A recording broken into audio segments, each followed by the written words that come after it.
Assalamualaikum warahmatullahi wabarakatuh dan salam sejahtera. Okey, hari ini kita nak cerita tentang satu topik, kereta, yang ramai orang terfikir kereta ni ada ke tak ada.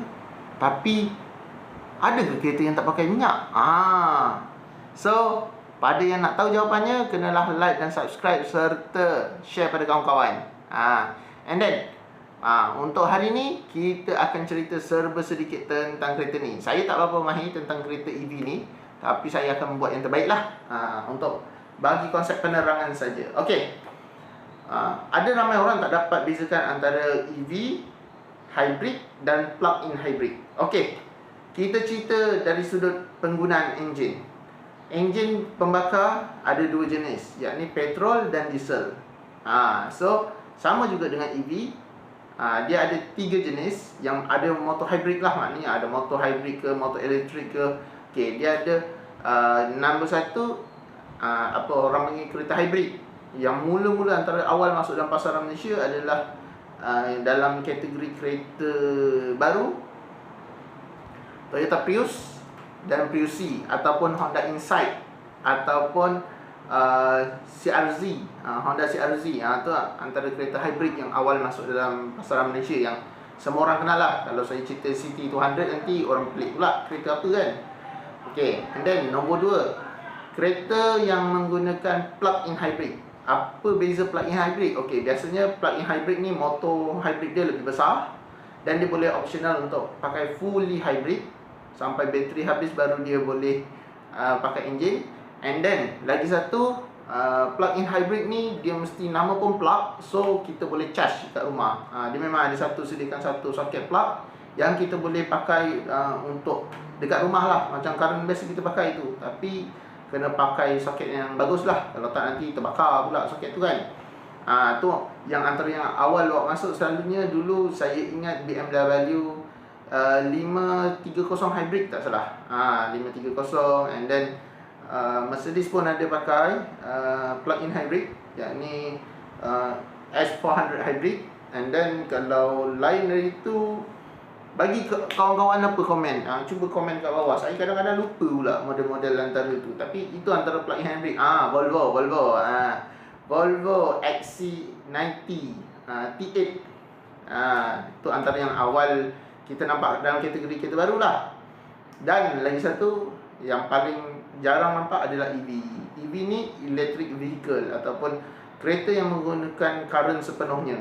Dia tidak menggunakan sembarang enjin, dan dia di-recharge dengan penuh. Okey, antara model-model awal yang ada dalam pasaran sekarang ni untuk EV, full EV, yang dah dibawa masuk satu dunia terkenal, dia punya pencipta dia Tesla lah. Yang saya buat nak beli Twitter tu kan, nama dia siapa kan, lupa pula nama dia siapa. Yang pasti dia sangatlah kaya. Dia punya kekayaan dia nombor satu lah ranking sekarang, sebab teknologi hybrid pula EV ni.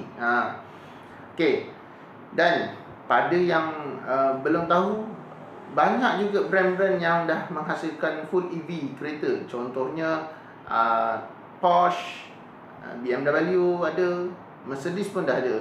So kalau nak dikategorikan kereta EV ni belum laku, tengok juga penggunaan. Cumanya dia lebih diperbaiki dari segi penggunaan bateri yang lebih besar lah zaman sekarang.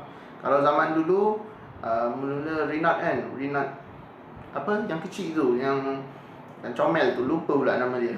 Yang tu dia dulu keluar, orang kata boleh jalan 38 km ke 150 km saja. Dia dekat, dia range dia memang dekat. So yang ni sekarang dia dah upgrade, yang range lagi jauh dan power lebih kuat. Dulu EV hanyalah untuk kereta ataupun kenderaan jimat tenaga saja. Janji boleh sampai, tak laju, top speed dia pun rendah saja. Tapi sekarang EV sekarang dah boleh capai sampai 250 km per jam. 0 ke 100 pun jangan cerita, memang sangat cepat. Lagi cepat daripada enjin pembakaran dalaman seperti petrol dan diesel. Dan termasuk hybrid, dia lebih up sikit. EV punya power ni kadang dia something yang macam crazy sikit lah. Jom kita tengok kereta apa yang saya nak tunjuk ni. Ini merupakan Porsche Taycan 4S. Kereta ni kereta bos saya. Saya just nak review saja tentang sedikit. Kalau ada orang nak berminat nak bawa masuk secara kereta import terpakai, boleh, sebab dia EV. Kira boleh pakai untuk recon car lah. So kereta ni dia menghasilkan lebih kurang 580 PS ataupun 540 PS, anggaran gitulah range dia, sebab dia ada overboost kan. Dan dia punya torque dalam 640. So kalau based on paper memang power lah. Yang kelebihan kereta EV ni apa? Torque dia, maximum torque 640 tu daripada 0 RPM. Maknanya kita tekan dia dah bagi 640 punya power. Itu kelebihan hybrid dan kereta EV. Yang kereta turbo petrol tak dapat. Selain dari itu, kereta ni menggunakan ram flat tire berukuran 21 inci. So memang besar lah, sport rim dia besar. Dan dia dikategorikan dalam kategori body macam Panamera, sama dengan macam lebih kurang Mercedes M5 lah.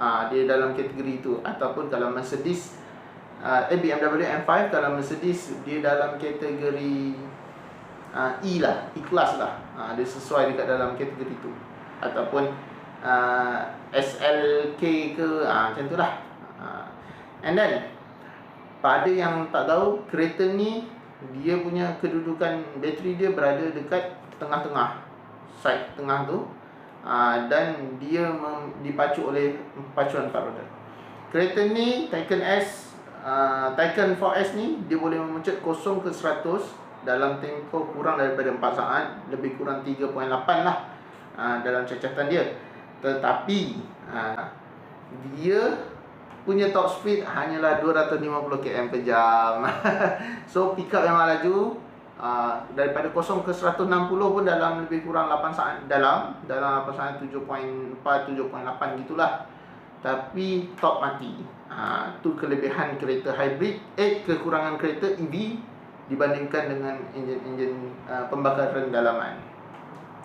Untuk charger pula, boleh di-charge untuk kereta sebesar ni lebih kurang, kalau kita pakai rumah punya voltage tu kan, tu dalam 16 jam lah, lebih kurang 16 jam ke atas lah untuk mendapat full charge. Kalau daripada kosong saya tak pasti, tapi kalau dah nak kosong tu rasa dalam 16 jam jugalah. Ambil masa yang agak lama untuk kita recharge balik kereta ni. Kereta ni untuk 4 orang saja tempat duduk. Dia bukanlah cover untuk 5 seater, dia memang 4 seater, kira sport coupe lah. Coupe, tak kisahlah macam mana sebutnya, macam tu lah. And then kereta ni dia menggunakan soket dia tu recharge, dia ada kiri dan kanan. So dia boleh guna kiri atau kanan. Tak ada istilah kita kena reverse parking ke, nak kena masuk kepala ke. Dia mana yang terdekat dengan charger soket lah. Back soket semua disediakan. Untuk pembelian, saya ada tanya bos saya, dia nak dapatkan hampir 1 tahun pre-book. Memang lama sebab kereta ni tak banyak, dia fully import. Dan kereta ni pembeliannya terhad, maknanya dah ada booking baru dia akan buat lah. Macam tu lah lebih kurang. Saya tanya bos saya je yang jawab tadi. Saya pun tak tahu sangat tentang harga dan spesifik dia. Yang saya tahu harga dia kata dulu dia beli dekat 800,000, tetapi sekarang harga dalam 600 lebih ribu lah. Tengok ada yang performance bateri ke apa, dia ada beza sedikit dari segi penggunaan saiz bateri. So kalau saiz bateri dia besar, dia akan lebih jauh lah perjalanan. Range perjalanan full charge dia lebih kurang dalam 450 km hingga 520 km. Lebih kurang itulah. Bergantung pada bentuk muka jalanan, bergantung kepada kelajuan kita bawa, dan ada rintangan angin atau tak. Tapi untuk EV ni bentuk dia memang agak pelik sikit. So dia selebihnya dia memang bagus untuk penjimatan minyak, sebabnya dikurang rintangan. Kereta-kereta macam ni dah tak payah fikir tentang dia punya aerodinamik. Dia biasanya dia akan buat yang terbaik untuk aerodinamik. Okey, pada yang nak berminat, boleh survey dulu market. Jangan terus call saya pun tak berapa tahu. Tapi kalau berminat nak masuk pre-order Tesla, boleh. Boleh. Okey, jangan lupa like dan subscribe serta komen. Okey, bye-bye.